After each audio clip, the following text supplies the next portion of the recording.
السلام علیکم ورحمۃ اللہ وبرکاتہ۔ الحمد للہ الذی لا نحصی ثناء علیہ وهو كما اثنى على نفسه۔ الحمد للہ الذی له ملک السماوات والارض یحیی ویمیت وهو حی لا يموت بیدہ الخیر وهو على كل شیء قدیر۔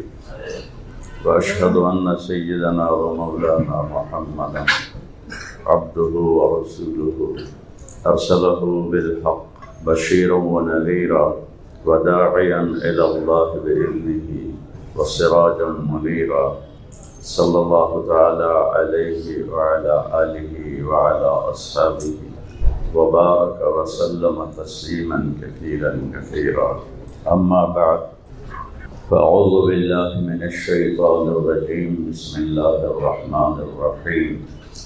لقد جاءكم رسول من أنفسكم عزيز عليه ما عنتم حريص عليكم بالمؤمنين رؤوف رحيم، فإن تولوا فقل حسبي الله لا إله إلا هو عليه توكلت وهو رب العرش العظيم۔ وقال النبي صلى الله تعالى عليه وسلم إن الله تخير القبائل فاختار العرب، ثم تخير العرب فاختار مضر، ثم تخير مضر فاختار قريش، ثم تخير قريش فاختار هاشم، ثم تخير هاشم فاختارني فأنا خيركم بن ونفسا۔ وقال النبي صلى الله تعالى عليه وسلم إن الله بعثني كافة للناس رحمة فأدوا عني، أو كما قال صلى الله تبارك وتعالى عليه وسلم۔ میرے محترم بھائیو بہنوں، گزشتہ کل ربیع الاول کی آخری تاریخ تھی، آج ربیع الثانی شروع ہو چکا ہے۔ اللہ تعالیٰ نے ربیع الاول کو اپنے محبوب کی ولادت کے لیے پسند فرمایا۔ رمضان سب سے مبارک مہینہ ہے، اس میں نہیں پیدا فرمایا۔ ذوالحج اس کے بعد مبارک مہینہ ہے کہ جس میں حج ہوتا ہے، اس میں نہیں پیدا فرمایا۔ ربیع الاول، ربیع کہتے ہیں بہار کو، اور پہلی بہار۔ تو عرب چونکہ ایک صحرائی ملک تھا، بارشیں کم ہوتی تھیں، جو ہوتی تھیں وہ اس موسم میں ہوتی تھیں، اس میں سبزہ اگتا تھا، اور ان بارش ہوتی تھی، جوہڑوں میں پانی بھر جاتا تھا، صحراؤں میں سبزہ اگاتا تھا، تو ان کے بکریوں، اونٹوں، گھوڑوں کے لیے چارے کا بندوبست ہو جاتا، اور پینے کا بندوبست ہو جاتا ان کے اپنے لیے بھی۔ ورنہ عرب کی زندگی اس وقت ایسی تھی کہ تین دن کی مسافت طے کر کے پانی بھر کے لاتے تھے۔ بعض قبائل ایسی جگہ آباد تھے جہاں سے تین دن، چار دن لگتے تھے پانی کو لانے۔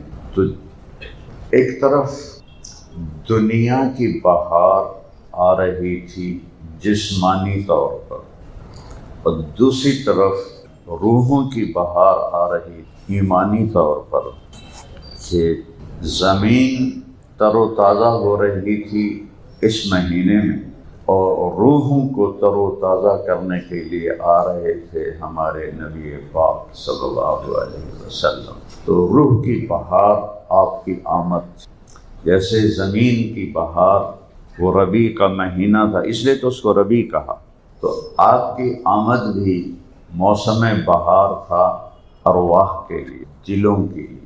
اللہ اور اس کے رسول کو اگر ہم نہیں جانتے تو اللہ کی قسم ہم حیوان سے بدتر ہیں، جانور سے بدتر ہیں، کیونکہ انسان بہت خوفناک درندہ بن جاتا ہے جب وہ اللہ کو نہیں پہچانتا، جب وہ اللہ کے رسول کو نہیں پہچانتا۔ تو اللہ تعالیٰ نے ان کو قرآن میں کہا ہے اولئک کالانعام بل ہم اضل، یہ جانور ہیں بلکہ جانور سے بھی بدتر ہیں۔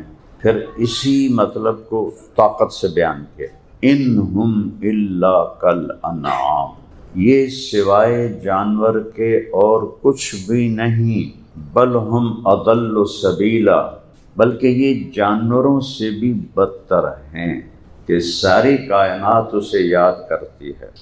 کل قد علم صلاتہ و تسبیحہ، ساری کائنات تیرے رب کی نماز پڑھتی ہے، تسبیح پڑھتی ہے۔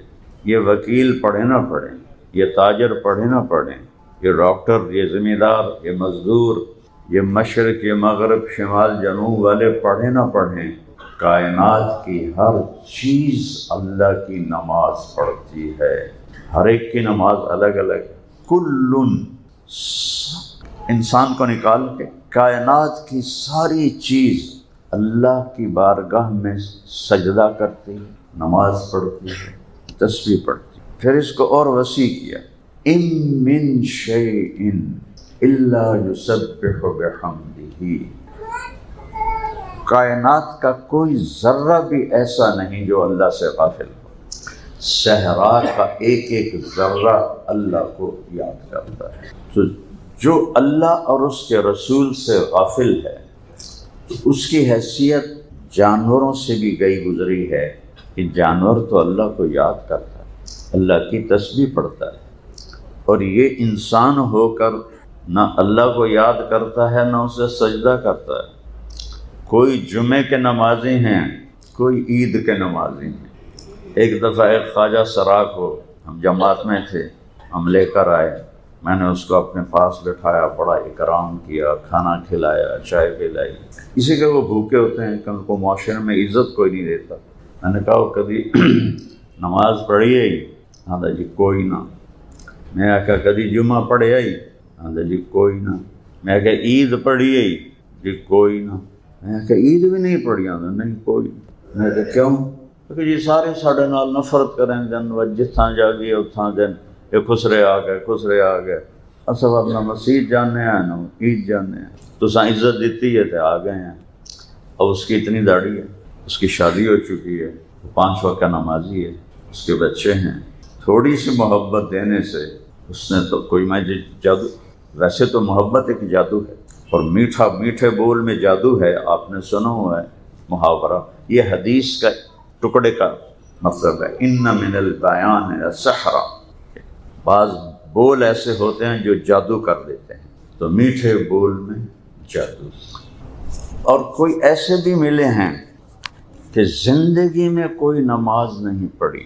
مجھے ایک آدمی کہنے لگا یہ آج میں نے آپ کا بیان سنا ہے اور میں نے نماز پڑھی، تو میں نے کہا پہلی نماز؟ کہا جی زندگی کی پہلی نماز، آج پہلی نماز پڑھی ہے۔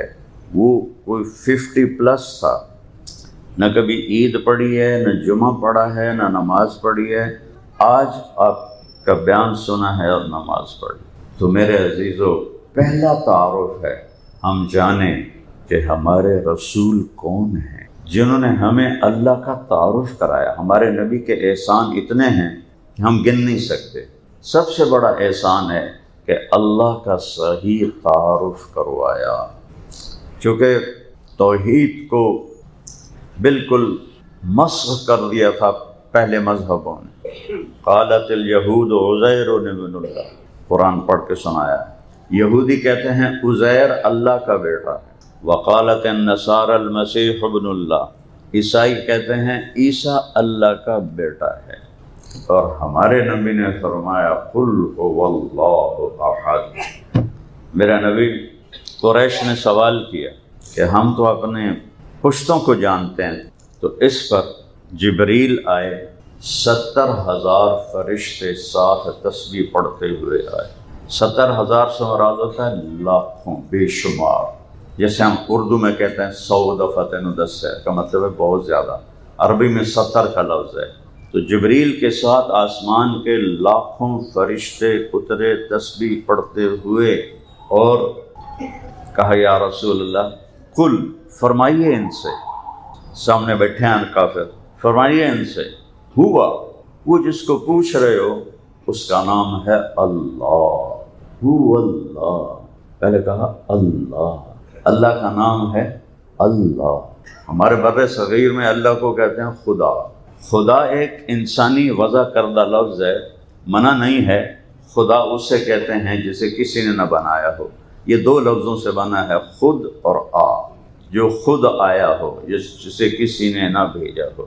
لیکن اللہ نے جو اپنا نام رکھا ہے وہ ہے اللہ۔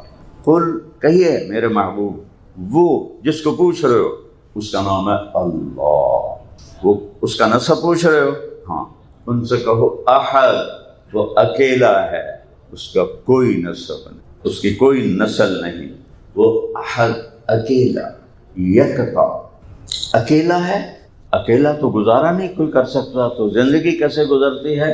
میرے نبی سے کہیے اللہ، پھر اللہ، وہ اللہ الصمد، سب سے بے نیاز ہے۔ کسی چیز کا، جس چیز پر محتاجی کا لفظ آتا ہے وہ ان ساری چیزوں سے بے نیاز ہے۔ دیکھیں سب سے عجیب بات ہے کہ اللہ سے بڑی ذات کوئی نہیں، کہ هو الاول والآخر والظاہر والباطن، وہ اول ہے، ابتدا کوئی نہیں۔ جیسے میں یہاں اول ہوں، یہ ثانی ہیں، یہ ثالث ہیں، وہ کہتا ہے میں اول ہوں پر میری ابتدا کوئی نہیں، والآخر، میں آخر ہوں پر میری انتہا کوئی نہیں، الظاہر، میں بلند ہوں، میرے اوپر کوئی نہیں ہے، والباطن، میں چھپا ہوا ہوں، مجھ سے کوئی چیز چھپی ہوئی نہیں ہے، سارے میرے محتاج ہیں، میں کسی کا محتاج نہیں۔ اللہ الصمد، میں سب سے بے نیاز ہوں، میں کھلاتا ہوں، کھاتا نہیں ہوں، پلاتا ہے، پیتا نہیں ہے، سلاتا ہے، سوتا نہیں ہے، مارتا ہے، مرتا نہیں ہے۔ اپنے حبیب سے جو کہہ دیا عش ما شئت، میرے محبوب آپ کو ایک گنجائش ہے، آپ جتنا زندہ رہنا چاہتے ہیں آپ کے لیے کوئی قید نہیں۔ میری تھوڑی تو قید ہے نا، ٹائم آنا تو ہو گئے، سا نکلیا تھا ختم، اسرائیل آ کے تم پوچھنا تو کوئی نہیں، ران ہے کہ چلنا ہے۔ ایک ہستی میرے نبی، عش ما شئت، آپ جتنا رہنا چاہتے ہیں آپ کو اجازت ہے، لیکن فَإِنَّكَ مَيِّتٌ، موت آپ کو بھی آئے گی۔ اور جس دن 12 ربیع الاول 7 جون 632 عیسوی اور ہجری کا 11واں سال شروع ہو چکا تھا، اور پیر کا دن تھا، کوئی 10-11 بجے کا ٹائم تھا، تو جبریل آ کے خاموش کھڑے ہو گئے۔ آپ نے فرمایا کیا بات، چپ کیوں ہو؟ کہا کہ باہر موت کا فرشتہ ہے، اندر آنے کی اجازت چاہتا ہے۔ سبحان اللہ، جہاں موت بھی پوچھ کے آئے وہ کیا دربار ہے۔ تو آپ نے کہا میں نے کب روکا ہے، آ جاوے، میں کو روکے؟ تو ملک الموت اندر داخل ہوئے اور کہا السلام علیک یا رسول اللہ۔ پھر کہنے لگے جب سے یا رسول اللہ موت کا کام میرے ذمہ لگا ہے، آپ پہلی ہستی ہیں جنہیں میں سلام کر رہا ہوں، میں نے کسی کو سلام آج تک نہیں۔ ابراہیم بھی آئے جو آپ کے دادا ہیں، 4000 نبیوں کے باپ ہیں، موسیٰ کلیم بھی آئے جن سے اللہ ہم کلام ہوئے، آپ پہلی ہستی ہیں جن کو میں نے سلام کیا ہے، آپ پہلی ہستی ہیں جن کے بارے میں اللہ نے فرمایا پوچھ کے اندر جانا، اجازت ملے تو اندر جانا، نہیں تو واپس آ جانا۔ سبحان اللہ، کیا بادشاہی ہے کہ موت بھی پوچھے پہلے۔ اور پھر تیسری بات، اللہ نے فرمایا ہے آنا چاہیں تو لے آنا، رہنا چاہیں تو واپس آ جانا۔ بس یہ ایک ہستی ہے۔ آپ نے جبریل کو ایسے دیکھا ہے جی، میں آپ آنکھیں نال نہیں پوچھنا ہے، یہ بھی ایک سوال ہوتا ہے کہ کی صلاح ہے؟ تو جبریل نے کہا یا رسول اللہ، اللہ آپ کی ملاقات کے شوق میں، تو آپ نے جانے کو پسند فرمایا۔ تو یہ ایک ہستی ہے جن کو یہ رعایتیں دی گئیں، لیکن موت کے دروازے سے گزارا گیا۔ موت سے پاک اللہ الصمد، بے نیاز۔ اور کیا ہے؟ لم یلد، کسی کا باپ نہیں، ولم یولد، کسی کا بیٹا نہیں، متخذ صاحبہ، کوئی اس کی بیوی نہیں، ولا ولدا، کوئی اس کا بیٹا نہیں۔ خامد اور بیوی میں اتفاق ہو اور ملاپ بھی ہو تو قرآن کہتا ہے اس کو زوج، وازواجہ امہاتہم، اس کے لیے زوجہ کا لفظ قرآن میں آتا ہے، اور اس میں عورت کے کمال پر یہ لفظ دلالت کرتا ہے۔ اور جب اتفاق نہ ہو، ویسے ازدواجی تعلقات ہوں، تو پھر زوجہ کا لفظ نہیں آتا، پھر امرأہ کا لفظ آتا ہے، عورت۔ امرأۃ فرعون، امرأۃ نوح، امرأۃ لوط، کہ آپس میں اتفاق نہیں ہے۔ نوح علیہ السلام کی بیوی کافر ہے، لوط علیہ السلام کی بیوی کافر ہے، فرعون کی بیوی مسلمان ہے، تو امرأہ کا لفظ آتا ہے۔ اور اگر کوئی تعلق ہی نہ ہو، کوئی سگائی نہ ہو، کچھ نہ ہو، تو اس کے لیے صاحبہ کا لفظ آتا ہے۔ تو میرا رب کہتا ہے میرے لیے تو صاحبہ بھی کوئی نہیں ہے، تجھے میری بیویاں بنا کے بیٹھے ہو، اگو پتر بھی جما کے بیٹھے ہو۔ ایک کہہ رہے ہیں عزیر اللہ کا بیٹا ہے، ایک کہہ رہے ہیں عیسیٰ اللہ کا بیٹا ہے۔ وہ اللہ کے بندے ہیں، میں اکیلا ہوں، کوئی میری مثال وَلَمْ يَكُنْ لَهُ كُفُوًا أَحَدٌ، میری کوئی مثال نہیں، میں ہر مثال سے پاک ہوں، اور ہر وقت تمہاری سنتا ہوں۔ دنیا میں اس وقت کچھ عرصہ پہلے میں نے پڑھا تھا، اس وقت 6010 زبانیں بولی جا رہی ہیں، پہلے بھی تھیں مٹ گئیں، آئندہ بھی آئیں گی، یہ مٹ جائیں گی۔ اگر ساری آدم کی نسل اکٹھی ایک میدان میں کھڑے ہو کر اپنی اپنی زبانوں میں اللہ سے مانگے، تو اللہ تعالیٰ کہتا ہے کہ لا یشغلہ سمع عن سمع، تمہارا کٹھا بولنا مجھے غافل نہیں کرے گا کہ یہ کیا بولا، یہ کیا بولی۔ ولا یلہی قولا عن قول، اور مجھے خطا نہیں ہوگی کہ اس نے کیا کہا، اس نے کیا کہا، سب کی سننے پر قادر ہوں۔ وَلَمْ يَكُنْ لَهُ كُفُوًا أَحَدٌ، میرے جیسا ہے ہی کوئی نہیں۔ یہ اللہ کے نبی کا ہم پر احسان ہے کہ انہوں نے ہمیں اللہ کا تعارف کرایا، اور اللہ تعالیٰ نے جب آپ کو دنیا میں بھیجا، دیکھو میں اللہ کا شکر ہے تاریخ بہت بڑی ہے، یتیم کے لیے تاریخ دان کا قلم نہیں چلتا، یتیم کے لیے، غریب کے لیے، مسکین کے لیے تاریخ دان کا قلم نہیں چلتا۔ اس کا قلم چلتا ہے کسی بادشاہ کے لیے، کسی وزیر کے لیے، کسی طاقتور کے لیے، کسی مالدار کے لیے، کسی مشہور کے لیے۔ ایک غریب اور یتیم بچہ پیدا ہونے لگا ہے، اور صرف تاریخ نہیں، پوری کائنات کو متوجہ کیا جا رہا ہے۔ 12 ربیع الاول اصحاب فیل کا مہینہ، ان کو 6 مہینے ہوئے تھے ہلاک ہوئے۔ 22 اپریل 571 عیسوی اور پیر کی صبح، مجھے اپنی تاریخ پیدائش یاد ہے، میں نے خود دن یاد، نہ ماں دسیا نہ مجھے یاد ہے، اور میں ایک یتیم پیدا ہوئے ہیں آج سے 1447 سال پہلے، تو میں ان کی آپ کو ایک ایک چیز بتا رہا ہوں کہ 22 اپریل ہے، 571 عیسوی ہے، ربیع الاول ہے، اور 6واں مہینہ، ابھی کیلنڈر نہیں تھا نا عربوں کے پاس، تو 6 مہینے ہو گئے اصحاب فیل کو مرے ہوئے، اور ہمارے بکرمی کیلنڈر کے لحاظ سے 1 جیٹھ ہے اور 628 بکرمی ہے، اور ایک ہستی پیر کی صبح 4:20 پہ پیدا ہو رہی ہے۔ یہ 4:20 میں نے کہاں سے لیا؟ اس وقت تو کوئی کیلنڈر یا کوئی ٹائم ٹیبل نہیں تھا۔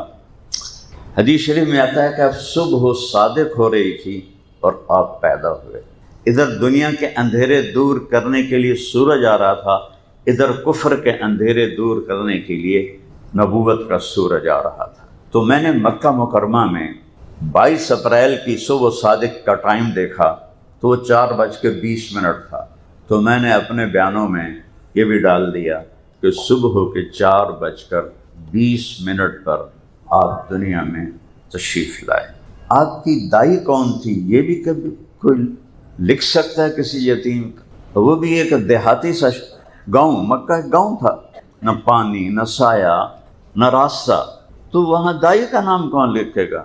ہمارے گاؤں کی دائی ہوتی تھی ماسی وسائی، مچھانی تھی ہماری، وہ بچے ہماری بستی میں جو بچہ بچی پیدا ہوتا تھا ماسی وسائی جاوے بھائی، تو ایسی دائیاں ہوتی تو، لیکن اس کے لیے دائی کے نام کو بھی کیوں محفوظ کیا جا رہا ہے؟ آپ کی دائی کا نام تھا شفا بنت عمر العدویہ، یہ حضرت عبد الرحمن بن عوف کی والدہ ہیں، بعد میں دونوں ماں بیٹا ایمان لائے۔ اور اب ناموں میں غور کرو، دائی کا نام ہے شفا، شفا کسے کہتے ہیں؟ صحت کو۔ ماں کا نام ہے آمنہ، آمنہ کسے کہتے ہیں؟ امن کو۔ باپ کا نام ہے عبداللہ، عبداللہ کسے کہتے ہیں؟ بندگی کو، عبدیت کو۔ اور قبیلے کا نام کیا ہے؟ بنو ہاشم۔ آپ کے پردادا کا نام ہاشم نہیں تھا، عمر تھا۔ ہاشم کہتے ہیں جو روٹی توڑ کر گوشت کے شوربے میں ڈال کر لوگوں کو کھلائے۔ یہ پہلا کام حضرت ہاشم نے شروع کیا کہ بڑے بڑے تھال، ان میں گوشت اور شوربہ اور روٹی توڑ کے اس میں ڈالتے تھے۔ تو یہ روٹی کو توڑنے کو والے کو ہاشم کہتے ہیں۔ تو آپ کا لقب پڑا ہاشم، نام ہے آپ کا عامر، اور عمر پائی صرف 32 سال۔ اور یہ روزہ جو بدبختوں نے تباہ کر دیا، یہاں آپ کی قبر مبارک تھی، پتہ نہیں وہ اب ہے یا وہ بھی من بموں کی نظر ہو گئی۔ تو ہاشم خاندان ہے سخاوت، کھلانا پلانا۔ دودھ پلانے والی کا نام ہے حلیمہ، حلیمہ کا مطلب کیا ہے؟ اچھے اخلاق والی۔ قبیلے کا نام ہے سعد، سعد کا مطلب کیا ہے؟ خوشبخت۔ آپ جو دین لائے اس کا نام کیا ہے؟ اسلام، اسلام کیسے کہتے ہیں؟ سلامتی کو۔ عقیدے کا نام کیا ہے؟ ایمان، ایمان کا کیا مطلب ہے؟ امن۔ تو یہ نام ایسے نہیں جڑ گئے، اللہ نے خود جوڑے اپنے حبیب کے گرد یہ نام۔ اب یہ جو شفا ہیں، پہلا بچہ تو نہیں پیدا کرنے میں آئی ہوئی، کتنے بچے ان کے ہاتھوں سے پیدا ہوئے؟ حضرت آمنہ فرماتی ہیں کہ پورے 9 مہینے میں نے پیٹ میں کوئی بوجھ محسوس نہیں کیا، کوئی درد نہیں ہوا، کوئی تکلیف نہیں ہوئی۔ پیدائش کیسے ہوتی ہے کہ جب بچہ پیدا ہوتا ہے تو 9 مہینے کا رکا ہوا جو مادہ ہوتا ہے وہ نکلتا ہے، پہلے وہ ایک گندگی پھیل جاتی ہے۔ لیکن جب آپ کی پیدائش ہوئی تو ایک قطرہ حضرت آمنہ کے پیٹ سے نہیں نکلا، ایک قطرہ۔ اور جو ہی آپ کا سر مبارک باہر آیا تو کمرے میں خوشبو پھیل گئی اور روشنی پھیل گئی۔ اب آہستہ آہستہ وہ آ رہے ہیں اور حضرت شفا حیران ہو رہی ہیں، بھی اے کیوں جا بچہ ہے، عجیب بچہ ہے۔ جب ناف باہر نکلی تو ناف تو باہر کاٹی جاتی ہے ماں کی آنت سے، لیکن آپ کی ناف اندر سے کٹی ہوئی آئی، اسے وہ اور حیران ہو گئی کہ یہ کیا ہوا، یہ تو ناف کٹی ہوئی۔ پھر ختنہ بچے کا باہر ہوتا ہے تو، لیکن جب آپ تھوڑا اور باہر آئے تو ختنہ بھی ماں کے پیٹ سے ہوا تھا۔ ولدہ مقطوع السرۃ مختونہ، آپ پیدا ہوئے، آپ کی ناف کٹی ہوئی تھی اور آپ کا ختنہ ماں کے پیٹ سے ہو چکا تھا۔ اور جب آپ باہر آئے پورے کمرے میں روشنی پھیل گئی اور پورے کمرے میں خوشبو پھیل گئی، تو وہ حیران ہوتی ہے یہ بچہ کیسا ہے۔ اب میں تھوڑا سا یہ بتاؤں کہ اس پیدائش سے دنیا میں کیا ہوا۔ 4 چیزیں ہیں، پانی ہے، آگ ہے، مٹی ہے، ہوا ہے۔ یہ 4 عناصر سے یہ کائنات چل رہی ہے۔ آپ پیدا ہوتے ہیں تو دنیا میں جتنے بت تھے زمین پہ جا گرے، پتھر کے یا مٹی کے، سارے زمین پہ جا گرے۔ آپ کے نبوت نے ایک عنصر پہ اثر ڈالا، مٹی۔ دوسرا کیا ہوا، کسرا نوشیروان نے ایک محل بنایا تھا جس کے اوپر ایسے برج تھے، ہمارے ہاں اوپر ٹائلیں نیچے اینٹیں، وہ پوری چٹان کاٹ کے برج بنے ہوئے تھے، پوری چٹان برج، اور نیچے جا کر پلر، ایک ہی چٹان، ایک ہی پتھر۔ تو نوشیروان کے محل کے 14 برج ایک دھماکہ ہوا اور زمین پہ گر گئے۔ اس دھماکے سے نوشیروان کی آنکھ کھل گئی، یہ کیا ہوا، پتہ کرو۔ پتہ چلا جی 14 برج گر گئے۔ وہ ڈر گیا کہ یہ تو فل ایک چٹان تھی، کیسے گر گئی۔ انہیں تو خبر نہیں کہ ایک یتیم 2 جہان کا سردار آیا ہے، اس کی یہ ہلچل ہے۔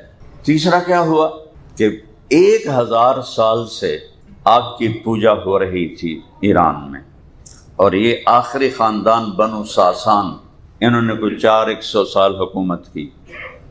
تو 1000 سال سے آگ مسلسل جل رہی تھی عبادت خانے میں، ایک لمحے کے لیے نہیں بجھی تھی، اور اس میں لکڑی ڈالتے تھے، ککر ڈالی دی نہیں، اود کی لکڑی ڈالتے، جو جس کا 1 تولہ جو عطر ہے وہ 1 لاکھ درم تک اس کی قیمت ہے، وہ لکڑی اس میں ڈالتے تھے آگ جلانے کے لیے۔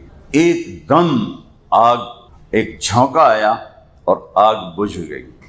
تو ایرانیوں کے جو پنڈت ہے اس کو منہ بیزان کہتے تھے، منہ بیزان۔ تو وہ 24 گھنٹے وہ ایک آدمی ڈیوٹی پہ ہوتا تھا کہ آگ بجھنے نہ پائے۔ ایک دم جب وہ بجھی تو تیسری طاقت ہے آگ، ایک دم زیرو ہو گئی۔ چوتھی طاقت ہے ہوا، تو ہوا تو پہلے بھی چلتی تھی، آج اس نے آگ کو کیوں بجھا دیا ہے؟ یہ کیسے بجھ گئی ہے؟ یہ 4 عناصر کی تسخیر ہو رہی ہے۔ وہ بھاگا بھاگا گیا بادشاہ کے پاس، حضور آگ بجھ گئی۔ وہ تو پہلے ڈریا بیٹھا ہی، نے کہا میرے 14 برج گر گئے، یہ کیا ہوا؟ یہ ہوا ہے، ایک بہت بڑی ہستی آئی ہے۔ اب اس کو پھر میں بعد میں لیتا ہوں۔ انہوں نے آپ کو، حضرت شفا نے آپ کو حضرت آمنہ کے پہلو میں لٹا دیا۔ اب اس بچے کی عمر کتنی ہوگی؟ آدھا گھنٹہ، 25 منٹ، 35 منٹ۔ تو آپ ایسے لیٹے ہوئے ہیں، تو آپ نے ایک دم کروٹ بدلی اور ایسے الٹے نہیں ہوئے، سجدے میں چلے، گھٹنے اٹھائے، ہاتھ ایسے رکھے اور پورا سجدہ، کہ یہ ایک پیغام تھا کہ یہ آنے والا نبی نماز لے کر آئے گا، اور جاتے ہوئے بھی آپ کے آخری الفاظ سے الصلاۃ، نماز نہ چھوڑنا۔ جیسے آپ اپنی حاضری نہیں چھوڑتے عدالت میں، تو آپ پیغام دے رہے ہیں دنیا سے جاتے ہوئے، نماز نہ چھوڑنا، نماز نہ چھوڑنا۔ آج مشکل سے 15-20% نمازی ہیں، سب نماز چھوڑ کے، کوئی جمعہ پڑھ لیتا ہے، کوئی عید پڑھ لیتا ہے، کوئی اس سے بھی باغی۔ تو ماں بھی ڈر گئی اور دائی بھی ڈر گئی، اور پھر اس کے بعد آپ نے عجب کام کیا، آپ نے ایسے سینہ اٹھایا، دونوں ہاتھوں پہ پریشر دیا اور سر ایسے کیا، پھر سیدھا ہاتھ اوپر اٹھایا اور شہادت کی انگلی کو اس طرح کیا۔ جب ایسے کیا تو پوری دنیا حضرت آمنہ کے سامنے کھل گئی۔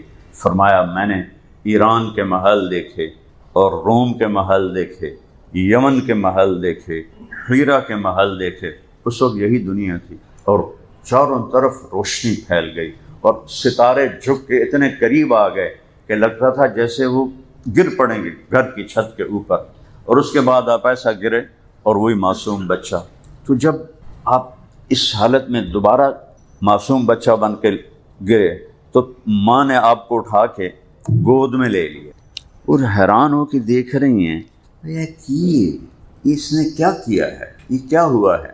تو فن فرجت فی السقف فرجۃ، چھت پھٹی، ودخلت غمامۃ، غمام کہتے ہیں دھند کو جو سردیوں میں ہوتی ہے، اور سحاب کہتے ہیں بادل کو جو کسی وقت بھی ہو سکتا ہے۔ تو ایک دھند آئی، اور وہ دھند اتنی گہری تھی کہ اس میں ماں کی نظروں سے اوجھل ہو گئے اور نظر نہیں آ رہا ہے، اور ایسا لگا جیسے غائب ہو گئے، اور اس کے اندر سے آواز آئی طوفوا بہ مشارق الارض و مغاربہا، اس بچے کو مشرق اور مغرب پھرا دو، لیعرفوا باسمہ ونعتہ وصورتہ، ساری دنیا کو بتا دو، وکیلوں کو، امیروں کو، غریبوں کو، عورتوں کو، مردوں کو، کہ یہ ہے جس کے پیچھے چل کے منزل ملے گی، ورنہ باقی سب تباہ ہو جائیں گے، سب ہلاک ہو جائیں گے۔ یا ابا سفیان جئتکم بخیر الدنیا وکرامت الآخرہ،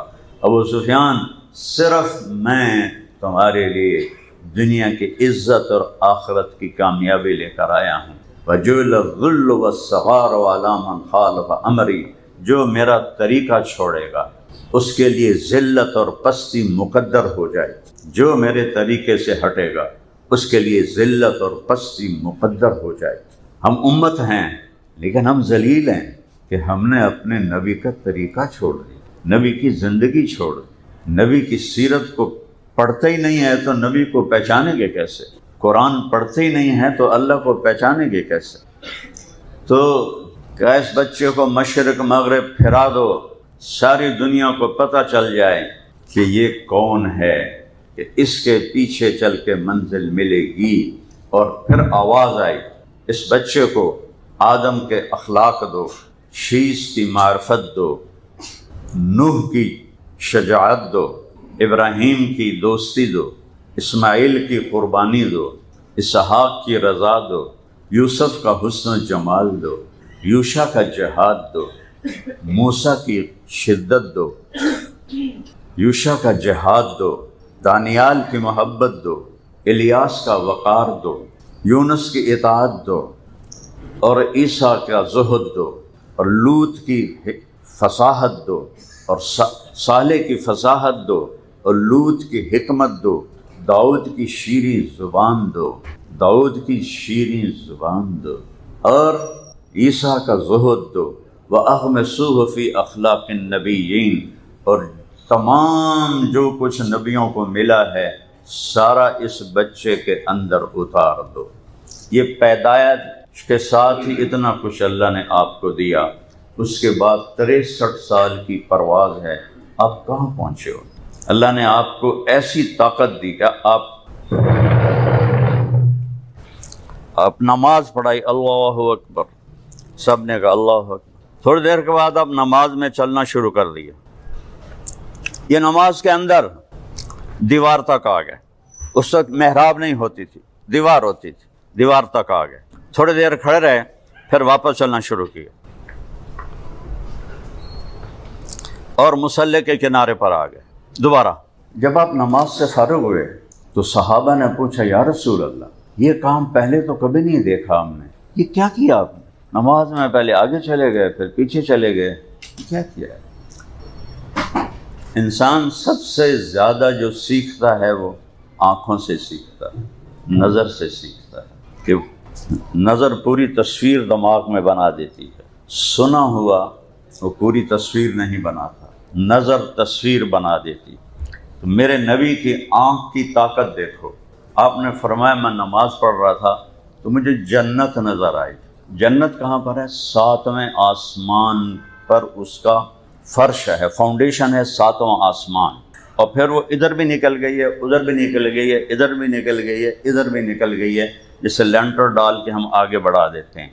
اور یہ زمین پہلے آسمان کے مقابلے میں ایک انگوٹھی کی طرح ہے، اور پہلا آسمان دوسرے کے مقابلے میں ایک انگوٹھی کی طرح ہے، اور دوسرا آسمان تیسرے کے مقابلے میں انگوٹھی کی طرح ہے، اور دوسرا آسمان تیسرے کے مقابلے میں انگوٹھی کی طرح ہے، اور تیسرا چوتھے کے مقابلے میں انگوٹھی کی طرح، چوتھا 5ویں کے مقابلے میں انگوٹھی کی طرح، پھر چھٹا 7ویں کے سامنے انگوٹھی کی طرح، پھر 7واں کرسی کے سامنے انگوٹھی کی طرح، پھر کرسی عرش کے سامنے انگوٹھی کی طرح، اور عرش سے اوپر تو اللہ کے سوا کوئی نہیں جانتا کیا ہے۔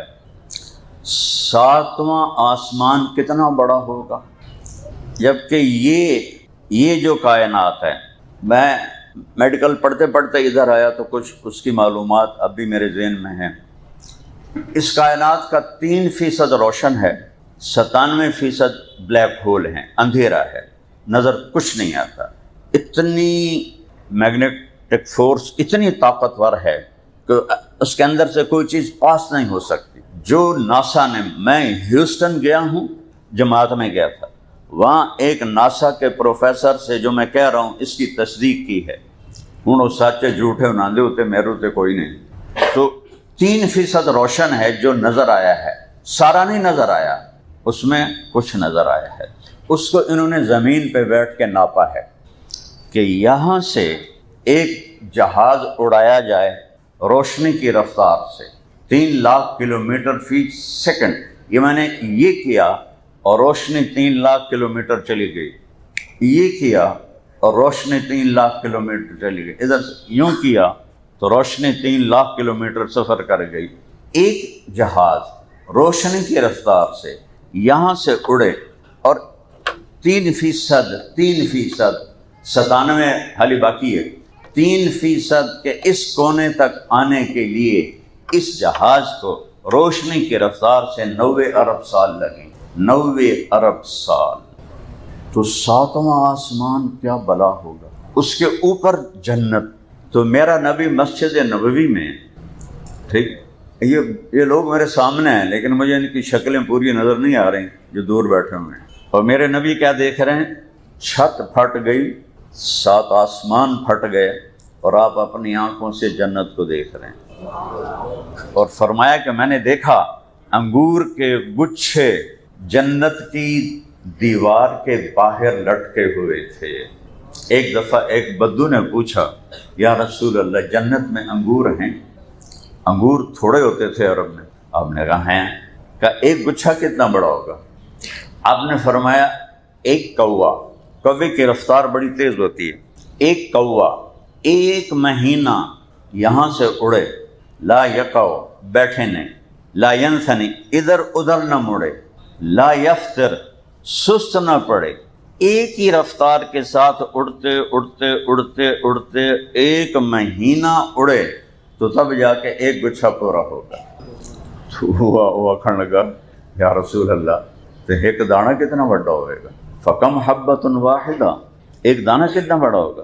آپ نے فرمایا هل ذبح ابوک تیسا عظیما، تیرے باپ نے کبھی بڑا چھترا ذبح کر کے فسلخ احابہ، اس کی کھال اتار کے تیری ماں کو دیا ہو کہ اس کا ڈول بنا؟ کہاں جی یہ تو ہوندا رہندا کہ جتنا بڑا وہ ڈول ہوگا نا اتنا بڑا ایک دانہ ہوگا۔ تو بڑی سادگی سے کہنے لگا، یا رسول اللہ مینوں تو میری بیوی نوں تو ہکو ہی کافی ہو جائے گا۔ آپ نے فرمایا تو بیوی کا غم نہ کر، تیرے سارے خاندان نو کافی ہو جائے گا۔ یہ میرے نبی کے نا جنت کی شے، میرے نبی نے ان آنکھوں سے اپنے اللہ کو دیکھ لیا، پیچھے گئے۔ اتنی بڑی نظر عطا فرمائی، اور پھر یا رسول اللہ آپ پیچھے کیسے ہٹے؟ کہ پھر اللہ نے مجھے دوزخ دکھائی، اس کی آگ اور شعلوں کو دیکھ کر ڈر سے میں پیچھے ہٹ گیا اور کنارے پر آ گیا۔ جس ہستی کو اللہ نے ایسی نظر دی ہو، ہم ان کے کہنے کو جھٹلا رہے ہیں۔ آپ کی ساری وکالت جھوٹ پہ چلتی ہے، میرا سارا ملک جھوٹ پہ چلتا ہے، اور ساتھ یہ بڑے یقین سے کہتے ہیں جھوٹ کے بغیر تو کام نہیں چلتا ہے۔ صرف میں آپ کو گلہ نہیں دے رہا ہوں، میرے پورے ملک کا یہ مسئلہ ہے کہ جھوٹ اس طرح ہو گیا ہے جیسے کوئی مسئلہ ہی نہیں۔ اللہ نے دو جرموں پہ لعنت بھیجی ہے، ایک کفر پر لعنت بھیجی ہے، ایک جھوٹ پہ لعنت بھیجی۔ فنجعل لعنت اللہ علی الکاذبین فاولئک علیہم لعنت اللہ والملائکۃ والناس اجمعین۔ اور میرے نبی کا بول، اس کو آج کی امت ایسے ہوا میں اڑا دے کہ یہ آج کے دور کی بات نہیں ہے، نہیں، یہ ہمیشہ کی بات۔ ابو ذر رضی اللہ تعالیٰ عنہ ایک ویرانے میں رہتے تھے، صحرا کے اندر، بیمار ہو گئے، موت کا وقت آ گیا۔ ان کی بیوی کہنے لگی، میں بوڑھی، یہ بچی چھوٹی، تو اب تم مر گیا تو تجھے غسل کون دے گا، کفن کون دے گا، قبر کون کھودے گا، جنازہ کون پڑے گا؟ تو وہ کہنے لگے، ما کذبت و ما کذبت، اللہ کی بندی، نہ جھوٹ بول رہا ہوں نہ بولنے والا جھوٹا ہے۔ میں ایک مجلس میں تھا، میرے نبی نے فرمایا تھا اس مجلس میں ایک شخص ایسا ہے جو اکیلا رہے گا، اکیلا مرے گا، اور اس کا جنازہ مسلمانوں کی ایک جماعت پڑھے گی۔ وہ مجلس کے لوگ سب شہروں میں مر گئے، میں اکیلا مر رہا ہوں، کوئی آئے گا میرا جنازہ پڑھنے؟ کہنے لگی، انا یکون وقد انقطع الحاج۔ ارے ابو ذر، کیسے ممکن ہے؟ اب تو حج کا موسم بھی نہیں۔ عراق سے جو راستہ جاتا تھا مکے کو، وہ صرف حج کے دنوں میں چلتا تھا کہ وہ شارٹ کٹ ہو جاتا تھا جہاں ابو ذر رضی اللہ عنہ کا قیام تھا۔ تو جب حج کا موسم نہیں ہوتا تھا تو وہ راستہ ویران ہو جاتا تھا۔ تو ان کی بیگم نے کہا، کیسے ہوگا؟ اب تو حج کا موسم بھی نہیں۔ کہنے لگے، کہنے والا جھوٹا نہیں ہے، سچا ہے، اور میں بھی سچ کہہ رہا۔ کوئی آئے گا، پتہ نہیں کتوں آئے گا، اے مینوں نہیں پتا، لیکن کہنے والا سچا ہے۔ یا تو راستے میں بیٹھ دیکھ شاید کوئی آ رہا ہو، پہلا دن گزر گیا کوئی نہیں آیا، دوسرا دن کہ جا دیکھ راستے پر کوئی آئے گا۔ وہ کہنے لگے یہ بیچارہ تب بڈھا ہو گیا، سمجھ پوری نہیں رہی، چلو میں آکھا مان لواں، تو پھر جا کے بیٹھ گئی، پھر کوئی نہیں آیا۔ جب تیسرا دن آیا تو بیٹی سے فرمایا بیٹی بکرا ذبح کرو، کھانا تیار کرو، آج مہمان آئیں گے، مجھے لگتا ہے آج میری موت کا دن ہے، آج مہمان آئیں گے تو میری موت کی وجہ سے ان کے مہمانی میں کمی نہیں ہونی چاہیے۔ سبحان اللہ۔ بیٹی نے کہا چلو باپ کہہ رہا ہے کہ بکرا چلو وہ دن آتے قربان صحیح، اور کچن رکھا دیتا سی آپ کھا لوائیں۔ وہ جا کے پھر راستے میں بیٹھ گئی، کوئی 10-11 بجے کا ٹائم آیا تو دور سے غبار اڑتا ہوا نظر آیا۔ انہوں نے غبار دیکھا تو وہ حیران ہو کے نا کھڑی ہو کے اور ایسے اپنے دوپٹے کو لہرایا کہ ان کی نظر پڑ جائے، اس طرح اپنے دوپٹے کو لہرایا۔ تو وہ ان سواروں کی نظر پڑی تو انہوں نے اپنے سواریاں موڑ لی، 20 افراد تھے۔ تو کہنے لگے کہ ایک صحابی مر رہا ہے، اس کے جنازہ پڑھنے کا ثواب لوگے؟ تو یہ 20 کون لوگ تھے؟ اس میں حضرت عبداللہ بن مسعود رضی اللہ عنہ تھے، جو میرے نبی کے بہت ہی زیادہ قریب تھے اور ان کے شاگرد تھے۔ تو انہوں نے پوچھا کون مر رہا ہے؟ تو ان کی بیگم نے کہا ابو ذر فی سیاقۃ الموت، ابو ذر آخری سانسوں پر ہے۔ تو سب نے رونا شروع کر دیا کہ ہمارے ماں باپ ابو ذر پہ قربان۔ وہ سب کی چیخیں نکل گئیں اور سب بھاگے بھاگے پہنچے تو ان کو دیکھ کے مسکرائے، پھر اپنی بیوی سے کہا اب دیکھ لے آگے کہ نہیں آگے؟ میں نے کہا تھا نا، نہ میں جھوٹ بول رہا ہوں نہ کہنے والے نے جھوٹ کہا ہے، یہ میرے نبی کی نظر، میرے نبی کا علم ہے، اور ہم آج اس علم کو جھٹلا رہے۔ کہنے کہ دیکھو میرا جنازہ وہ پڑے گا جس نے حکومت کی نوکری نہ کی ہو۔ تو سب نے نوکریاں کی ہوئی تھیں، صرف ایک نوجوان تھا انصاری، کہ جی میں نے حکومت کی نوکری نہیں کی ہے۔ ہاں، کہ میرا کفن بھی وہ دے گا جس نے حکومت کی نوکری نہ کی ہو۔ اس نے کہا یہ کفن، یہ احرام میری ماں نے میرے لیے اپنے ہاتھوں سے تیار کیا ہے، تو میں نے نوکری نہیں کی، کہ بس تو ہی میرا جنازہ پڑھے گا اور تو ہی مجھے کفن پہنائے گا۔ حالانکہ عبداللہ بن مسعود جیسی شخصیت موجود ہیں، لیکن ان کو قبول نہیں کیا اپنے جنازے کی، اس سے قبول کیا جس نے حکومت کی نوکری نہ کی ہو۔ تو جب ان کا انتقال ہوا، اس کو غسل دیا، جنازہ پڑھا، دفن کیا۔ جب چلنے لگے تو ان کی بیٹی نے حضرت عبداللہ بن مسعود سے کہا یا عم ہلم الی الغداء، کھانا تیار ہے۔ کہنے لگے کھانا کیسے تیار ہے؟ تمہیں کیا خبر تھی کہ ہم لوگ آ رہے ہیں؟ کہا والد نے فرمایا تھا کہ آج میرا جنازہ پڑھنے کچھ لوگ آئیں گے، میری موت ان کی مہمان نوازی سے تمہیں روکے نہیں، میری موت ان کی مہمان نوازی سے تمہیں روکے نہیں۔ میرے نبی کا فرمان ہے سخی اللہ کے قریب ہوتا ہے، لوگوں کے قریب ہوتا ہے، جنت کے قریب ہوتا ہے، دوزخ سے دور ہوتا ہے۔ اور بخیل آدمی مرد یا عورت اللہ سے دور ہوتا ہے، لوگوں سے دور ہوتا ہے، جنت سے دور ہوتا ہے، دوزخ کے قریب ہوتا ہے۔ تو عبداللہ بن مسعود رونے لگے، کہنے لگے واہ ابو ذر، تو نے مر کے بھی سخاوت نہ چھوڑ، تو نے مر کے بھی سخاوت نہ۔ پھر ان سب کو کھانا کھلایا۔ تو یہ میرے نبی کا علم ہے۔ ایک بدو آیا، کہنے لگا محمد اب کبھی بدتمیزی کا جواب غصے سے نہیں دیتے، مسکرا۔ آپ نے کہا ماہیا، مطلب لبیک۔ کہنے لگا تیری 3 باتیں سمجھ میں نہیں آتی۔ کہا کیا؟ کہا تو کہتا ہے ہم اپنا دین چھوڑ کے تیرا دین قبول کر لیں گے، کیوں چھوڑیں گے اپنا دین؟ ہم کہا اچھا، اور کہا تو کہتا ہے روم بھی فتح کر لے گی تیری امت اور ایران بھی فتح کر لے گی، اے نان تا روٹی نہیں لب دی تھے نہ روم ایران کے تو فتح کرنا ہے، اتنا بڑا جھوٹ۔ ہم کہا اچھا، اور تیسرا تو کہتا مر کے مٹی ہو جائیں گے جب ہم، پھر زندہ کیے جائیں گے اور پھر جنت دوزخ ہے، بھلا مر کے کوئی آج تک واپس آئے؟ اذا كنا عظاما نخرة قالوا تلك اذا كرة خاسرة فانما هي زجرة واحدة فاذا هم بالساهرة اللہ نے پہلے ہی قرآن میں بتا دیا تھا کہ یہ کہیں گے جب ہم مٹی ہو جائیں گے اور ہم کننا عظاما و ترابا تو پھر ہمیں کون قبروں سے اٹھائے گا؟ آپ نے فرمایا انشاءاللہ تیری زندگی لمبی ہوگی۔ جس کو بھی آپ یہ فرماتے تھے وہ ہمیشہ لمبی عمر پا کے مرا ہے۔ تو آپ مسکرائے اور فرمایا تیری زندگی لمبی ہوگی، تو دیکھے گا سارا عرب میرا کلمہ پڑھے گا، اور تو دیکھے گا میری امت روم اور ایران کو فتح کرے گی، اور تو دیکھے گا تیسری بات، تو وہ رہ گئی تیسری بات، تو اس دن تیرا ہاتھ پکڑوں گا اور تجھے یاد دلاؤں گا کہ گل سچی ہو گئی کہ نہیں ہوگی۔ وہ کہنے لگا میں نہیں مانتا، واپس چلا گیا۔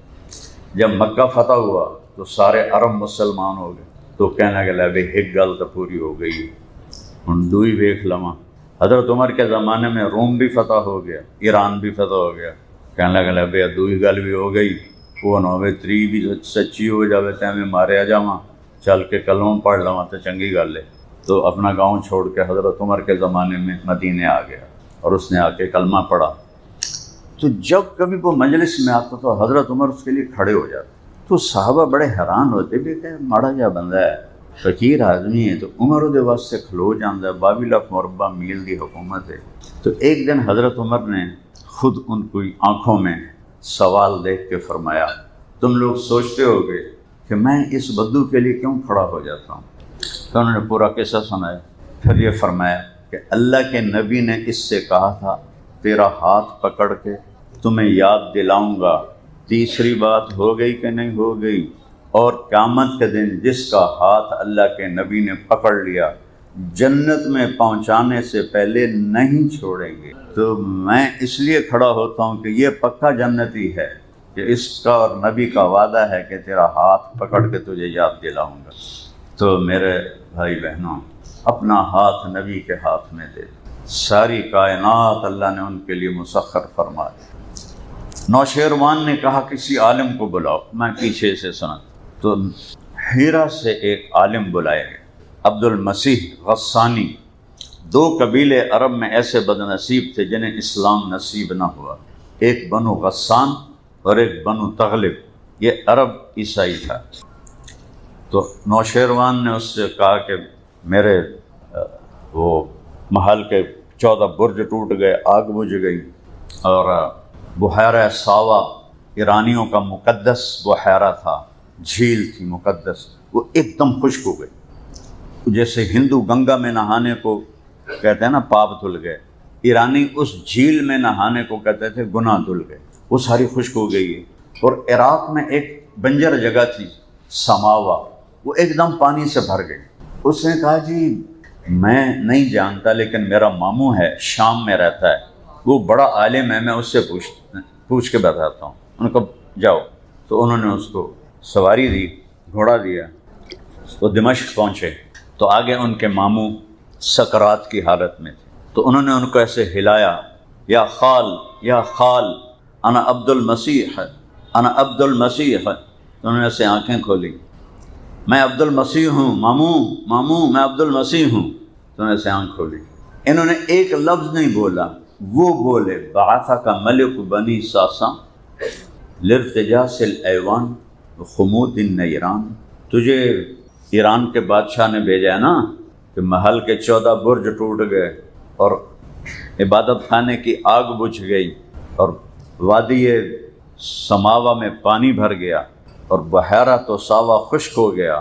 اس نے ایک لفظ نہیں بتایا، یہ خود بولے، کہنے لگے سن اذا ظہر صاحب الحوراء وکثرت التلاوہ وفاضت واد السماوہ وغاضت بحیرۃ الساوہ فلیس الشام لسطیح شاما ولیس فارس لعبد المسیح مقاما وانما یملک ملوک وملکات علی عدد الشرفات ثم یکون ما هو آت فآت۔ کا سن، جب بحیرہ ساوا خشک ہو جائے اور وادی سماوا میں پانی بھر جائے اور ایک عصا والی ہستی ظاہر ہو اور اس کی کتاب کی کثرت سے تلاوت ہو، اس نے کچھ نہیں بتایا، وہ بتا رہا ہے، اور جب اس کی کتاب کو کثرت سے پڑھا جائے، کتنے بد نصیب ہیں پورا سال گزر جاتا ہے، ایک آیت قرآن کی نہیں پڑھتے، ایک آیت۔ کہاں سے دل میں روشنی آئی،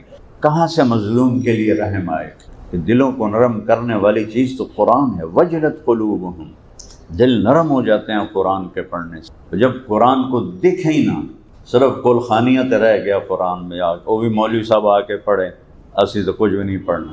میں کہا جب قرآن کی تلاوت ہو اور عصا والا شخص ظاہر ہو اور وادی سماوا خشک ہو جائے تو بحیرہ ساوا یہ ابلنے لگے ساوا کی جگہ، تو پھر شام میرے لیے شام نہیں اور فارس ایران تیرے لیے ایران نہیں، 14 آئیں گے نوشیروان کے بعد بادشاہ اور ملکائیں، پھر اس نبی کی حکومت پوری دنیا میں قائم ہو جائے گی۔ ابھی آپ پیدا ہوئے ہیں، اس سے اور پہلے کا عجیب واقعہ سنا۔ حضرت عمر گئے ملک شام کاروباری سلسلے میں، وہاں ایک شامی سے جھگڑا ہو گیا، اس نے گالیاں نکالی شامی نے، انہوں نے ڈنڈا تھا ہاتھ میں، اس کے سر میں مارا، وہ مر گیا۔ جس موسیٰ علیہ السلام نے مکہ مارا تو وہ مر گیا، تو ان کا ارادہ تو نہیں تھا اس کو قتل کرنے کا، وہ سر میں لگا وہ مر گیا۔ اب لوگ ان کو پکڑنے بھاگے، وہ آگے بھاگے۔ اب یہ عربی اور بدو، ان کو پکڑنا کوئی آسان تھوڑے تھا، ان کے رفتار کو وہ پہنچ نہیں رہے تھے، یہ آگے آگے وہ پیچھے پیچھے۔ آخر ایک گلی میں مڑے تو آگے دروازے پر، گرجے کے دروازے پر ایک راہب کھڑا تھا، اس نے ایسے حضرت عمر کو دیکھا تو اشارہ کیا ادھر آ، ان کو بلا کے اندر لے گئے اور دروازہ بند کر کے باہر کھڑا ہو گئے۔ تو پیچھے مجمع ہے، جی ہاں ایک بدو غائب ہو گیا ہے، قاتل ہے ہمارے آدمی کا، آپ نے کہیں دیکھا ہے؟ ان کا دفاع ہو جاؤ، یہاں کوئی نہیں آیا۔ وہ سارے چلے گئے ان کے ادب میں، جب سارے چلے گئے تو اندر آیا، کہنے لگا کیا نام ہے تیرا؟ کہا عمر۔ کہاں کے ہو؟ کہا جی میں مکے کا۔ کہا تمہارے شہر میں کسی نے نبوت کا دعویٰ کیا ہے؟ کہا جی نہیں۔ کہا ان قریب ایک آدمی نبوت کا دعویٰ کرے گا، تیرے نصیب میں اس کا ساتھی ہونا لکھا ہوا ہے، اور تیرے نصیب میں میرے ملک کی فتح بھی لکھی ہوئی ہے۔ جب تیری فوجیں میرا ملک فتح کریں تو مجھے لکھ کر دے دو کہ میرے گرجے کو اور مجھے کچھ نہیں کہیں اگر میں زندہ ہوں۔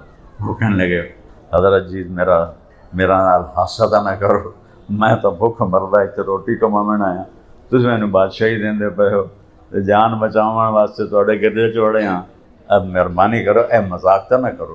کہنے لگے تیرا کیا جاتا ہے، تو لکھ کے دے دے۔ حضرت عمر لکھنا جانتے تھے تو انہوں نے لکھ کے دے دیا کہ میری فوجیں، ان کا یہ لکھو میری فوجیں جب آئیں شام میں تو میرے گرجے کو مجھے کچھ نہ کہیں، لکھ کے دیتا۔ اور پھر اللہ نے وہ دن دکھایا کہ حضرت عمر کے زمانے میں فوجیں ملک شام میں جا رہی تھیں، تو آپ نے فرمایا کہ یاد رکھنا وہاں فلاں محلہ فلاں گلی میں ایک گرجا ہے، اس کا ایک راہب ہے، اس کو ہاتھ بھی نہیں لگانا، اس کے پاس میرا امان نامہ لکھا ہوا ہے۔ میرے نبی کی نبوت کے اعلان سے پہلے کتابوں والے، آسمانی کتابوں والے آپ کو جانتے ہیں۔ بحیرہ راہب زرقا ایک جگہ میں گیا ہوں اردن میں، وہاں رہتا تھا، تو جناب حضرت ابو طالب آپ کو لے کر آئے تھے ملک شام تجارت کے لیے، تو وہ دروازے پر کھڑا آپ کو دیکھ رہا تھا۔ جب انہوں نے وہاں پڑاؤ کیا تو کہنے لگا بھائی تم سب کی کل دوپہر کی دعوت ہے۔ وہ کہنے لگے تم نے تو کبھی ہمارا حال بھی نہیں پوچھا، اب دعوت کیوں دے رہے ہو؟ کہا ایک خاص کام ہے۔ اگلے دن سب کٹھے ہو گئے، اس نے دیکھا تو آپ موجود نہیں تھے، کہنے لگے سارے آ گئے ہو؟ کہنے لگے ہاں۔ کہا نہیں کوئی کم ہے؟ کہاں ایک بچہ ہے اونٹ چرانے گئے کا تھوڑا بھلا وہ دی پردہ تمہیں سدے تمہیں کہاں پوچھنا آئی، جاؤ اس بچے کو بلاؤ۔ تو وہ بھیجا ان کو، حضرت ابو طالب نے بھائی بلا کے لاؤ۔ تو وہ راہب آپ کو دیکھ رہا تھا، آپ کے اوپر ایک بادل سایہ کرتا ہوا آ رہا تھا۔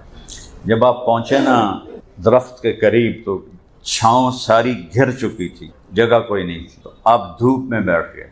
جو ہی بیٹھے تو چند شاخوں نے آگے بڑھ کے آپ پہ سایہ کر دیا۔ تو وہ راہب کہنے لگا اس بچے کا والد کون ہے؟ تو جناب ابو طالب نے فرمایا میں ہوں۔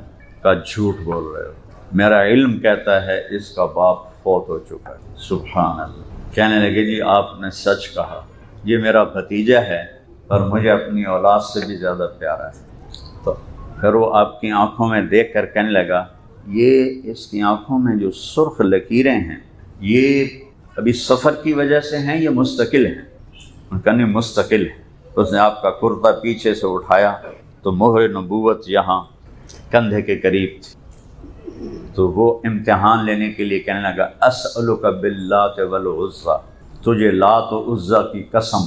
اس نے آگے کچھ کہنا تھا تو آپ نے کہا بئس اللات والعزیٰ، برباد ہوں لات و عزیٰ، میرے سامنے ان کا نام کیوں لیا ہے؟ کہنا اچھا اسألک باللہ، میں تمہیں اللہ کے نام پر پوچھتا ہوں۔ کہا اب پوچھو کیا پوچھتے؟ تو اس نے کہہ دیا ارے بھائی اس کو یہیں سے واپس لے جاؤ، اگر یہودیوں نے دیکھ لیا تو اسے قتل کر دیں گے، یہ آنے والے وقت کا آخری نبی ہے۔ ابھی آپ کی عمر 12 سال اور پہچاننے والے پہچان رہے، ہم آپ کا کلمہ پڑھ کے آپ کو نہیں پہچان رہے، یہ کتنے بڑے ستم کی بات۔ اور اللہ نے اس طرح محفوظ کیا ہے میرے نبی کی نسب کو، ایک ایک ادا کو، ایک ایک چیز کو، کہ کوئی عذر نہیں پیش کر سکتا جیسا ہمیں پتہ کوئی نہیں۔ عرب کا دستور تھا اپنے ماں باپ دادے پردادے کے نام یاد رکھتے تھے، لیکن آدم تک کسی کا نام محفوظ ہو یہ کسی کے پاس نہیں ہے سوائے ہمارے نبی کے، محمد بن عبداللہ بن عبد المطلب بن ہاشم بن عبد مناف بن قصی بن کلاب بن مرہ بن کعب بن لوی بن غالب بن فہر بن مالک بن نضر بن کنانہ بن خزیمہ بن مدرک بن الیاس بن مضر بن نزار بن عدنان بن اود بن حمیصہ بن سلامان بن عوس بن بوز بن قموال بن عبی بن عوام بن ناشد بن حذا بن بلداس بن یدلاف بن طابق بن جاہم بن ناحش بن ماخی بن عیفی بن عبکر بن عبید بن الدعاء بن حمدان بن سمبر بن یثربی بن یحزن بن یلحن بن ارعوا بن عیدی بن ذیشان بن عیسر بن اقناد بن ایہام بن مقصر بن ناہر بن زارب بن سمی بن مزی بن عوض بن عرام بن قیدار بن اسماعیل بن ابراہیم بن آذر بن ناحور بن سروج بن رعو بن فائج بن عابر بن ارفخشاد بن سام بن نوح بن لامک بن متوشال بن ادریس بن یرد بن ملعیل بن قینان بن آنوش بن شیس وبن آدم علیہ السلام۔ یہ واحد ہستی جن کی پیڑھی حضرت آدم تک محفوظ ہے، تو ان کی زندگی محفوظ۔ چلو یہ تو آپ کی ذات سے متعلق، آپ کے اونٹنیاں عسکر ثعلب، یہ 2 اونٹ تھے جنہاں دے نہ پتہ ہوئے تو کوئی فرق پاؤں گا، لیکن جس سے محبت و عشق اس کے ہر ادا کو محفوظ رکھا جائے۔ ازبا، شہبا، قصوا، جدعا، 4 اونٹنی، خچر، دلدل، فضہ۔ دلدل مصر کے بادشاہ نے تحفہ دیا جس پر مولا علی علیہ السلام نے نہروان کی جنگ لڑی تھی۔ فضہ، اور آپ کے 2 گدھے تھے، عفیر اور یافور، سبحان اللہ، اور آپ کی بکریاں برکہ، ورثہ، اطلال، اطراف، غیثاء، قمراء، یمن، بکریوں کے نام، یمن بکرے کا نام، اور آپ کے گھوڑے یاسوب، یعبوب، ورد، لزاز، تراز، لحیف، سکب، صبحہ، یہ آپ کے گھوڑوں کے نام۔ جس چیز کو میرے نبی نے ٹچ بھی کیا ہے نا، اللہ نے اس کو قیامت تک کے لیے محفوظ کر دیا، آپ کی ہر ادا کو زندہ کیا۔ یہ جو آپس میں لڑتے ہیں نا، آمین اونچی کہنی ہے نہیں کہنی ہے، رفع یدین کرنا ہے نہیں کرنا ہے، فاتحہ پڑھنی ہے نہیں پڑھنی ہے، میرے نبی نے جو عمل بھی کیا اللہ نے امت میں زندہ رکھا ہوا ہے۔ ایک چیز مجھے نہیں ملی تھی، دوہری اذان۔ صحابی کو ہم نے اذان کہلوائی تو انہوں نے 2 دفعہ کہا اشہد ان لا الہ الا اللہ، اشہد ان لا الہ الا اللہ، اشہد ان لا الہ الا اللہ، اشہد ان لا الہ، اشہد ان محمد رسول اللہ، اشہد ان محمد رسول اللہ، اشہد ان محمد رسول اللہ، اشہد ان محمد رسول اللہ، ایسے ہی 4 دفعہ حی علی الصلاۃ، 4 دفعہ حی علی الفلاح۔ اللہ نے مجھے 100 سے زیادہ ملک پھرائے، تو مجھے کبھی خیال آتا تھا کہ یہ اذان کہیں بھی زندہ نہیں۔ تو میں 2014 میں گیا، وہ افریقہ کا ملک ہے موریتانیہ، عربوں کا ملک ہے، اس میں یمنی عرب رہتے ہیں، اور ہر موریتانی نمازی، صرف بے نمازی وہ ہیں جو وہاں دوسرے ملکوں سے آئے ہیں، ورنہ 100% موریتانی عورت اور مرد 5 وقت کے نمازی امام مالک کے مذہب پر ہے۔ تو میں نے کہا، میری آنکھ کھل گئی، تو جو وہ اشہد ان لا الہ الا اللہ کہہ چکا 2 دفعہ، تو اس نے تیسری دفعہ کہا تو میں اچھل کے بیٹھ گیا. میں کہا اوئی، اس اذان کو کہتے ہیں ترجیع. ابو محذورہ رضی اللہ تعالی عنہ کو آپ نے یہ اذان سکھائی تھی.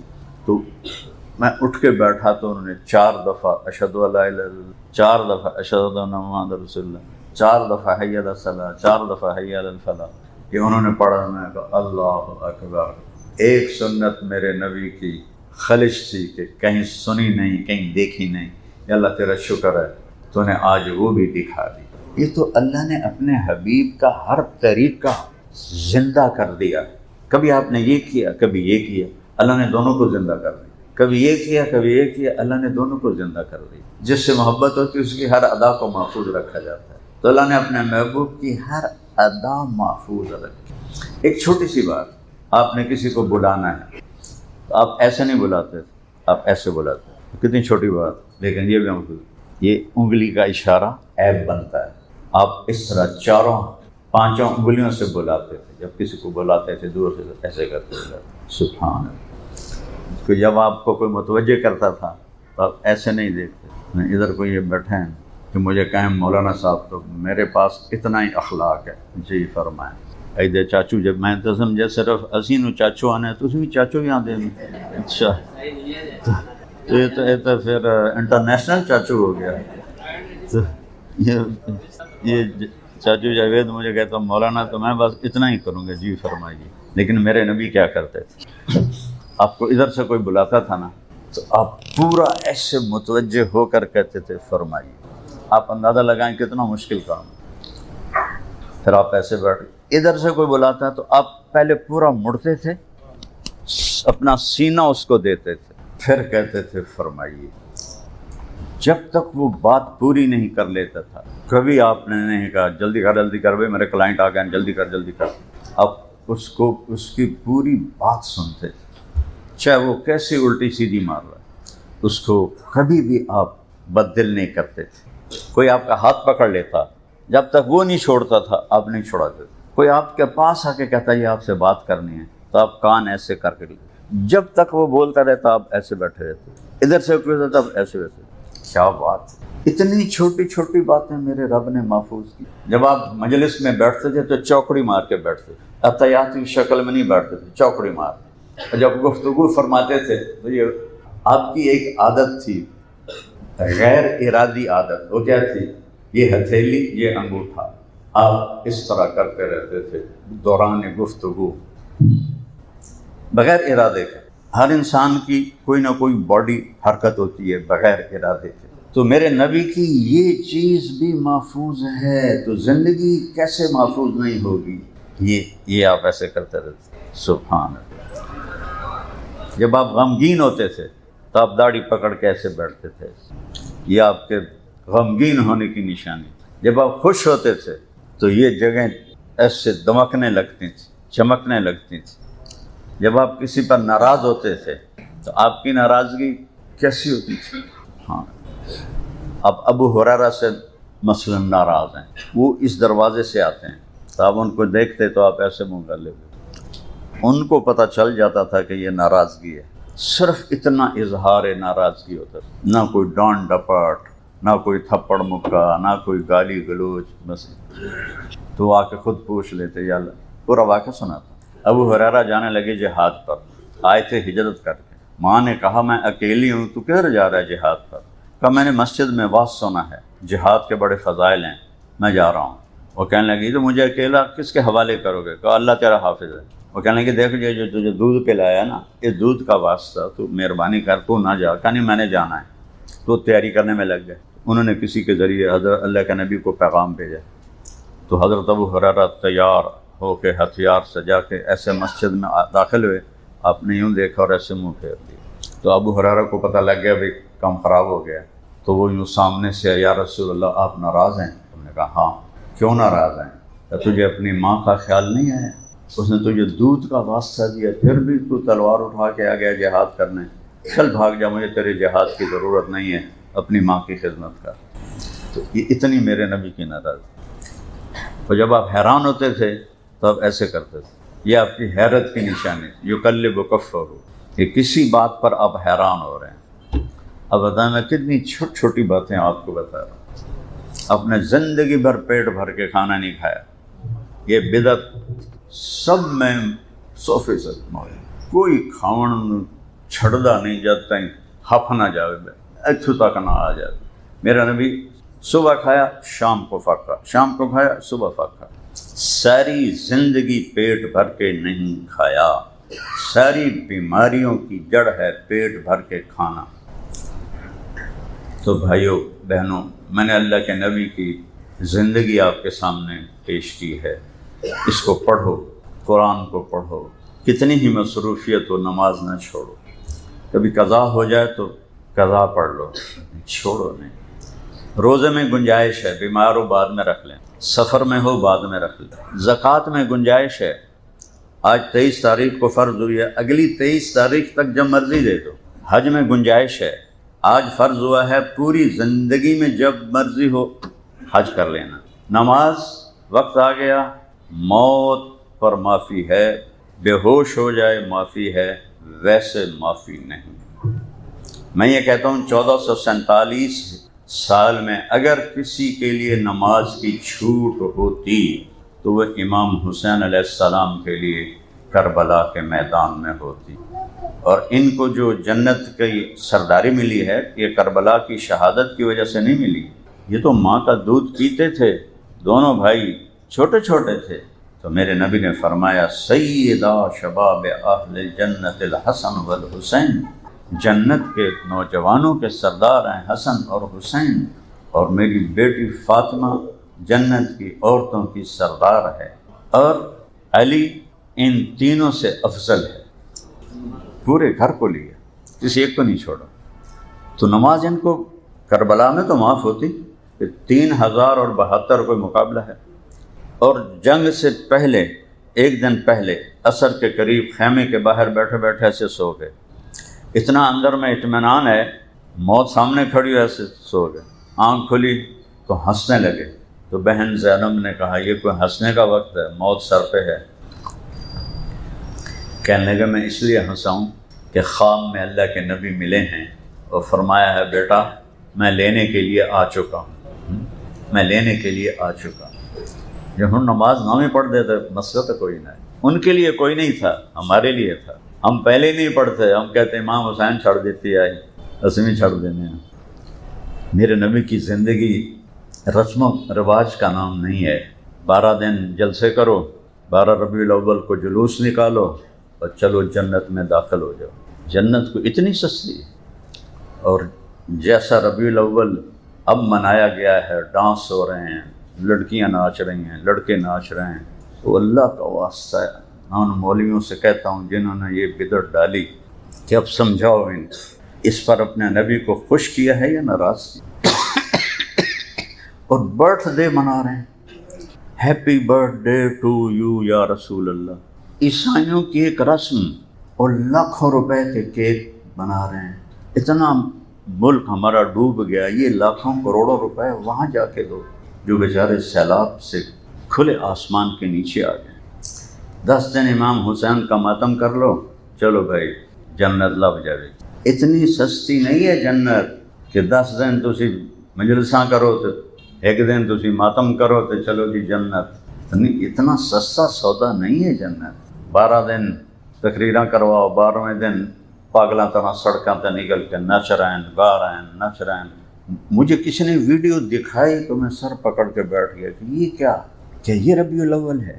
یہ تو میرے نبی کی شریعت کا مذاق ہے، توہین ہے. جو جنت کے سردار ہیں جن کے خون کا ایک قطرہ اس دن سے آج تک کے سارے لوگوں کے خون سے زیادہ قیمتی، اتنا پاکیزہ خون ہے، اور وہ ایسے پانی کی طرح بہہ گئے. نماز کا وقت داخل ہوا، جنگ عروج پر ہے، 15-20 شہید ہو چکے ہیں، خود زخموں سے چور ہے ہر آدمی. تو آپ نے زہیر، آپ کے رائٹ سائڈ کے سردار تھے زہیر بن القین، آپ نے کہا وہ آئے کہ یہ شمر سے کہو تھوڑی دیر جنگ روک لے، ہم نماز پڑھ لیں، پھر جو کرنا ہے کر لیں. اب نماز آپ گپے مارتے ہوئے نماز چھوڑ دیتے ہیں. آپ سے مراد ہے کہ ہم سارے باتوں میں نماز چھوڑ دیتے ہیں اور کوئی سر پہ بوجھ ہی نہیں ہوتا ہے کہ میں نے نماز چھوڑ دی. اتنا بڑا بوجھ تو ہے کہ حسین علیہ السلام نواسہ رسول، جگر گوشہ رسول اور جنت کے سردار، اور کہہ رہے ہیں نماز پڑھنے دو۔ شمر نے کہا جنگ نہیں روکیں گے، پڑھو یا نہ پڑھو۔ تو انہوں نے فرمایا ٹھیک، تم جنگ جاری رکھو، ہم نماز پڑھ کے دکھائیں گے۔ ادھر آ ستم گر ہنر آزمائیں، تو تیر آزما ہم جگر آزمائیں۔ آپ نے فرمایا آدھے نماز پڑھو، آدھے جنگ کرو۔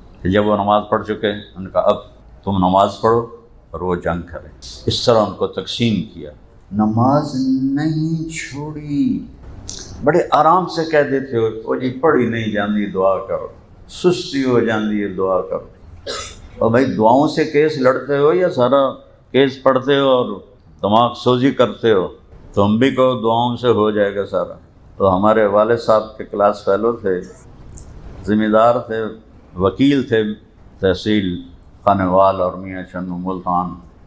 جب وہ کیس ہارنے لگتے تو پھر وہ نا ترلوں پہ آ جاتے تھے، او جناب جج صاحب معافی دیو چا میرے موکل نو ویکھنا دے نکے نکے بال ہیں، اس دے بھکھے مرسن تے نہ کونا دیوان والا نہ کھماون والا نہ آوکھنا تڑی بڑی مہربانی معافی چا دیو نا۔ لو جی اس پر وہ کیس جیت جاتا تھا، ترلوں سے بہت کم ہارتا تھا۔ وہ ججوں کو رحم آ جاتا تھا، وہ کہتے اچھا جی قریشی صاحب، قریشی تھا، اچھا جی قریشی صاحب جاؤ معاف کیتا توڑے موکل۔ تو یا تو ادھر بھی ترلا کر لینا اللہ کو، اللہ سائیں میں مقدمے لڑتا رہا، میرے کو ٹائم نہیں لگا، تو جامن دے معافی کر دے، اللہ تعالیٰ حسین کو آگے کر دے گا۔ اے تو کل کچھ اس کے میں پڑ گیا ہے۔ تو بھائیو آپ سے محنت کرتا ہوں، نماز نہ چھوڑ، اور کبھی ظالم کے ساتھی نہ بنو، مظلوم کے ساتھی بنو، ظالم کے ساتھی نہ بنو۔ لوگوں نے بددیانتی ہے، زمینوں پہ قبضے کیے ہوئے ہیں، گھروں پہ قبضے کیے ہوئے ہیں، اور وہ عدالتوں میں کیس جیت کے جاتے ہیں۔ اور میرے نبی نے فرمایا جس نے کسی کی ایک گٹ کتنی ہوتی ہے، فٹ بھی نہیں ہے، جس کسی نے کسی کی ایک بالشت زمین دبا لی، گھر یا مرلے کنالاں قلے مربے تو بڑی گل ہے، ایک بالشت زمین دبا لی، قیامت کے دن 7 زمینوں کا توق بنا کر اس کے گلے میں ڈال دیا جائے گا۔ تو کیسے ہضم کرے گا اس وزن؟ ظلم کے کبھی ساتھی نہ بننا، مظلوم کے ساتھی بننا، اور ایک نماز نہ چھوڑنا۔ تو اللہ تعالیٰ کی بارگاہ سے امید ہے کہ اللہ کرم کرے گا۔ کوئی غلطی ہو جائے فوراً توبہ کرو، اللہ معاف فرمائے۔ اور میں قربان جاؤں اللہ کے نبی پر، جب اللہ تعالیٰ فرمائیں گے میرے محبوب آئیے مقام محمود پہ تشریف رکھیں، عَصَىٰ أَن يَبْعَثَكَ رَبُّكَ مَقَامًا بولو محمودا۔ تو آپ نے کیا فرمایا کہ اللہ کا حکم ہوگا میں بیٹھوں تو میں کیا کروں گا؟ میں اس پہ ہاتھ رکھ دوں، بیٹھوں گا نہیں، میں نیچے کھڑا رہوں گا، میں اوپر ایسے ہاتھ رکھ دوں گا۔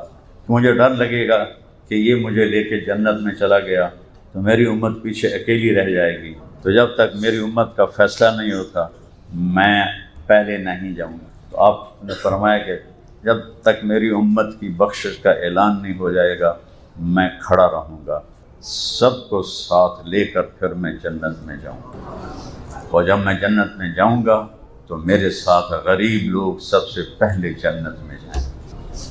تو ہاں، اور ایک عورتوں کی جماعت آپ سے پہلے آگے گزر جائے گی۔ آپ ان سے فرمائیں گے تم کون؟ مجھ سے پہلے آگے جا رہی ہو۔ کہا جی ہم وہ بیوہ ہیں جو جوانی میں بیوہ ہوئیں اور بچوں کی خاطر شادی نہ کی، ہم وہ بیوہ ہیں۔ کہا بے شک تمہارا یہی صلہ ہے، وہ اللہ کے نبی سے بھی آگے جنت میں۔ تو بھائیو تھوڑی سی زندگی ہے، اللہ اس کے رسول کو راضی کر لیں، کچھ ٹائم اللہ کو دیں، اللہ کا رسول کو۔ تو سال میں 2-3 دن کر لیں، کتنی چھوٹی تشکیل کی ہے، سال میں 2 دن، اب دو دفعہ 3 دن ہو جائیں۔ ایک 3 دن جو پہلے سے میں گیا تھا ان کی جماعت کو ملنے، ایک 3 دن کا اضافہ اور ہو جائے، اور ایک نماز نہ چھوٹے۔ اگر آپ کہیں ایسی جگہ پھنس گئے ہیں کہ قضا ہو گئی ہے تو سونے سے پہلے قضا کر کے سوئیں تو اللہ معاف کر دے۔ سارے بھائی اس کے ارادے فرمائیں، اس کی نیت فرمائیں، اور اپنے نبی کی زندگی کو اپنی زندگی بنا کر چلیں۔ اللہم لک الحمد کما انت اہلہ، فصل علی محمد کما انت اہلہ، وفل بنا ما انت اہلہ، انک اہل التقوی و اہل المغفرہ۔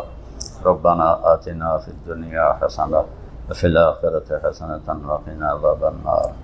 یا اللہ ان سارے بھائی بہنوں کو قبول فرما۔ یا اللہ ہماری عدالتوں میں انصاف کو زندہ فرما، ظلم و ستم کو پورے ملک سے مٹا دے۔ یا اللہ ہمیں ظالموں سے بچا، یا اللہ ہمیں ظالموں سے بچا، یا اللہ ہمیں ظالموں سے بچا۔ یا اللہ ہمارا حفیظ و کفیل بن جا۔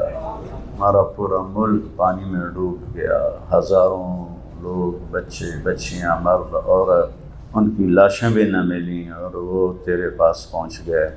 اور تیرے نبی کی بشارت ہے جو پانی میں ڈوب کے مرتا ہے وہ شہید ہوتا ہے۔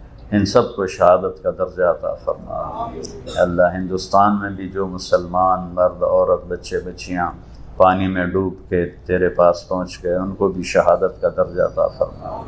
یا اللہ ہمارا ملک میں پہلے ہی غربت تھی، پہلے ہی تنگ دستی تھی، اب لاکھوں ایکڑ زمین تباہ ہو گئی، لاکھوں یا اللہ گھر برباد ہو گئے، لوگ سڑکوں پہ آ گئے، یا اللہ لوگ بے بس ہو گئے۔ یا اللہ اپنے غیب سے رزق کے دروازے کھول دے، ہمیں رحم دل یا اللہ ایسے سخی لوگ عطا فرما جو نہ غریبوں پہ خرچ کریں۔ ہمارے حکمرانوں کے دل میں بھی رحم پیدا فرما، ہمارے سخیوں کے دل میں بھی رحم پیدا فرما جو ان سب کی کفالت کریں اور انہیں اپنے خزانوں سے بے تحاشا عطا فرما جو ان پر خرچ کریں۔ یا اللہ ہم سارے مل کر بھی اس نقصان کو پورا نہیں کر سکتے، بہت بڑا نقصان ہے، میں خود پھرا ہوں، جا کے آنکھوں سے دیکھا ہے۔ یا اللہ اتنی بڑی تباہی ہے کہ جو کبھی زندگی میں نہیں دیکھی۔ میرے مولا اپنا کرم فرما، جن گناہوں کی وجہ سے یہ پانی باغی ہوئے، ہوائیں باغی ہوئیں، بارشیں باغی ہو گئیں، یا اللہ وہ گناہ ہمارے معاف فرما دے۔